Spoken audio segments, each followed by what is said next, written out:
할렐루야, 김춘자 권사입니다. 오늘은 여러분에게 믿음의 기도에 대해 이야기를 나눠볼까 합니다.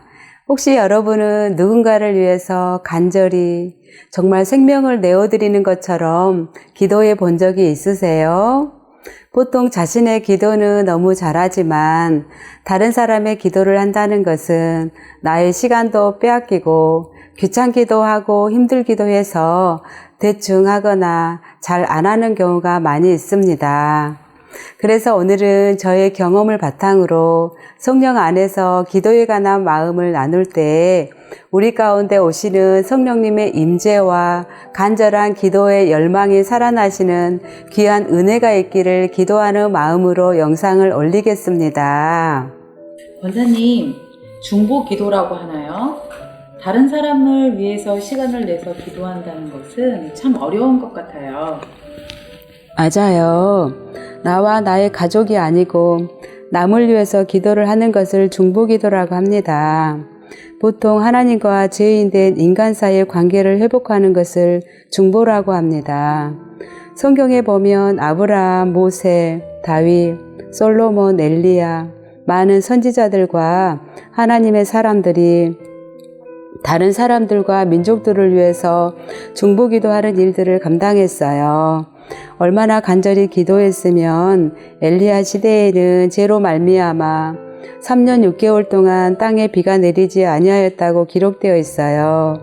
의인의 기도, 즉 마음을 간절히 해서 드리는 믿음의 기도는 야고보서 5장 15절에 의인의 기도는 병든 자를 구원하리니 주께서 그를 일으키시리라. 혹시 죄를 범하였을지라도 사하심을 받으리라. 그러므로 너희 죄를 서로 고백하며 병이 낫기를 위하여 서로 기도하라.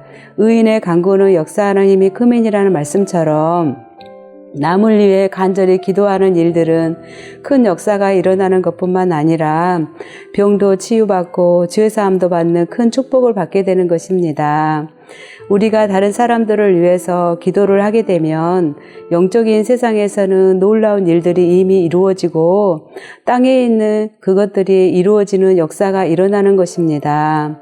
앞으로 기도할 때 여러분과 저는 다른 사람들을 위해서 마음을 다해 간절히 눈물로 기도하는 의인이 되기를 간절히 소망합니다.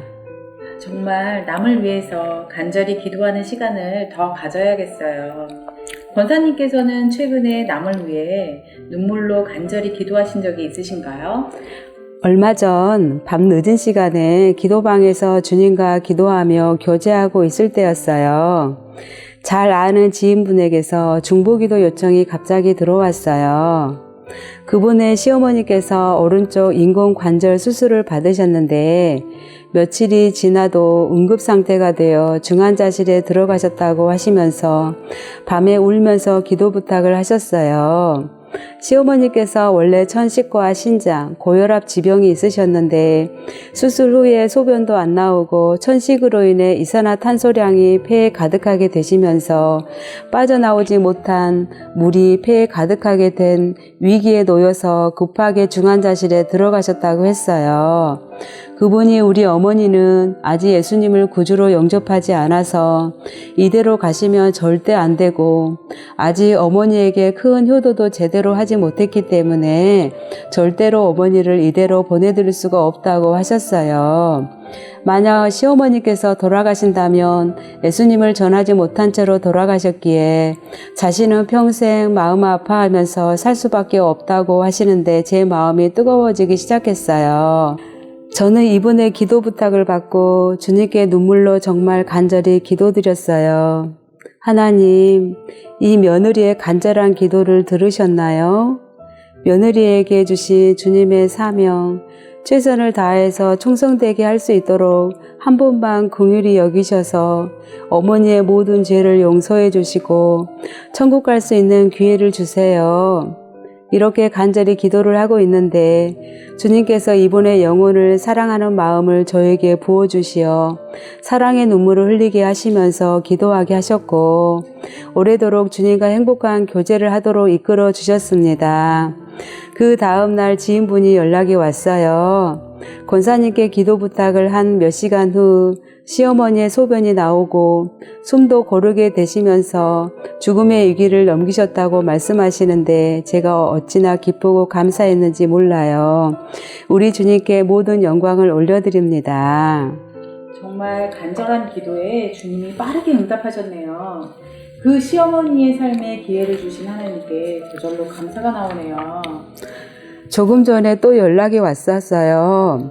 목사님과 함께 시어머니 신방을 다녀왔는데 목사님이 기도하실 때 손을 꼭 잡으시고 기도 받으시면서 아멘 아멘 하시면서 기도를 받으셨고 기도 덕분에 본인이 이렇게 살게 되었다는 고백을 하셨다고 하시면서 하나님께 감사드리고 기도해 준 저에게도 감사드린다고 하셨어요.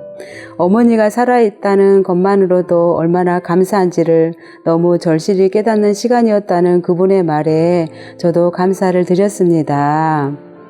많은 분들의 간절한 기도는 눈에 보이지 않았지만 강력하게 역사하여 우리 주님 보좌에 올려졌고 그것이 응답으로 이 땅에 내려왔던 것입니다. 참 귀하고 축복된 일은 영혼이 살아나서 삶을 다시 회복하고 주님께 나아가는 것이 아닌가 싶습니다. 맞아요, 권사님. 죽음의 위기에서 건짐을 받는 것은 축복된 일인 것 같아요. 기회가 있을 때 더 감사하면서 기도해야겠어요. 그래요. 이 땅에 살면서 많은 기회가 우리에게 찾아옵니다. 그러나 영혼에 대한 기회는 그리 많지 않습니다. 그래서 간절한 의인의 기도를 통해서 영혼의 기회도 주시는 하나님께 우리는 감사하지 않을 수 없습니다. 한 번뿐인 인생이기에 다시 과거로 갈 수 없는 길이기에 우리는 죽음을 보기 전에 어서 빨리 하나님께 돌아가야 합니다. 우리 주님은 우리를 의인으로 불러주셨습니다. 원래는 의인의 자격이 없는 우리들인데 예수님의 보혈로 우리의 모든 죄를 용서해 주시고 주님의 자녀들을 의인 삼아 주신 것에 감사해야 하는 것이지요. 특히 다른 사람을 위해서 기도하는 일에는 반드시 열매가 따르고 축복이 있다는 사실을 꼭 기억하시면서 우리 모두 믿음의 기도를 하는 의인의 삶을 살아갈 수 있기를 간절히 소망합니다. 여러분, 이 세상에서 가장 빠른 것이 있는데 무엇인지 아세요? 바로 주님 하면서 주님을 찾는 기도의 순간입니다. 우리가 기도를 하면서 주님 하는 순간에 하늘문이 열리고 천사들이 일을 하면서 위기의 순간이나 어려움에서 우리를 속히 건져주시는 은혜를 체험하게 되며 안 될 일도 가능하게 되는 역사가 일어나게 되는 것입니다. 우리가 먼저 그의 나라와 그의 의를 구하는 의인의 삶을 살아간다면 주님은 언제나 우리의 기도에 응답해 주시고 우리를 도우시고 인도해 주시며 우리와 함께 하신다는 사실을 기억해야 합니다. 주님이 함께 하신다는 것보다 더 큰 축복이 이 세상에 있을까요? 이런 은혜를 늦게 깨닫는 자가 되지 말고 언제나 기억하고 감사하며 믿음으로 기도하는 충성된 참 제자로 살아가는 저와 여러분이 되시기를 주님의 이름으로 축복합니다.